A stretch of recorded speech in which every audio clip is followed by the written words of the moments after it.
पाकिस्तानला हेच हवंय, अतिरेक्यांना हेच हवं होतं. आपण हे कसं विसरलो की 26 जणांना गोळ्या मारल्यानंतर तिथे 2000 लोक उपस्थित होते. त्या 2000 लोकांना वाचवण्याचं काम कोणी केलं? जीवावर उदार होऊन. आणि हे मी बोलत नाहीये, ज्यांचे ज्यांचे जीव गेले त्यांचे घरचे काय सांगतायत की 1.5 तास हा सगळा हैवानाचा खेळ चालू होता, शैतानाचा खेळ चालू होता.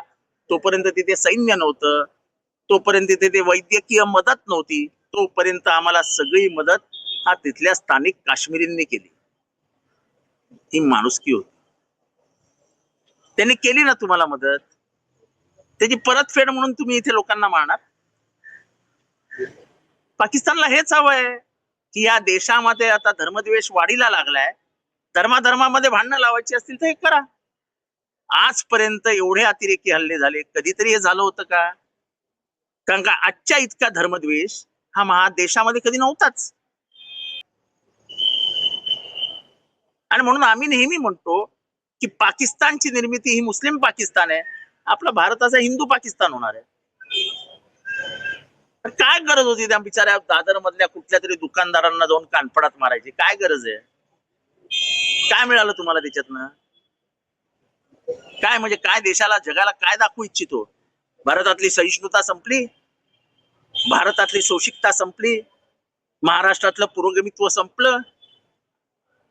अरे ती स्वतः जगदाळे, त्या स्वतः ताई आमच्या ज्या डोंबिवलीतनं बोलल्या त्या सगळ्या जण काय सांगतायत की काश्मीरी लोकांनी जी मदत केली ही न विसरण्यासारखी आहे.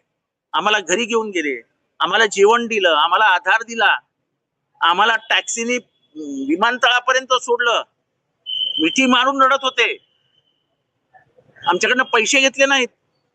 एकीकडे विमानाचे दर तिप्पट चौपट केले विमानाच्या मालकांनी, तिथल्या टॅक्सी चालकांनी रुपया घेतला नाही, सांगितलं नाही हमको पैसा नाही चाहिए. पैसे कमवायचे कोणाला नसतात. त्यांनी तुम्हाला जेवण दिलं, म्हणजे तुम्हाला नाही दिलं, पण संकटात सापडलेल्या प्रत्येकाला आधार दिला. म्हणजे त्यांची नावं पण आहेत, नजाकत आहे, तो जो मेला तो बिचारा सय्यद अली का तो आहे. अरे तो आपले पण आहे ना, ती माणुसकी आहे ना, ती माणुसकी संपू नका यार. त्या पाकिस्तानला तेच हवंय, तुमच्यातली माणुसकी संपायची त्यांना. पाकिस्तानात माणुसकीच नाहीये आणि म्हणून ते असं प्रकार करत असतात.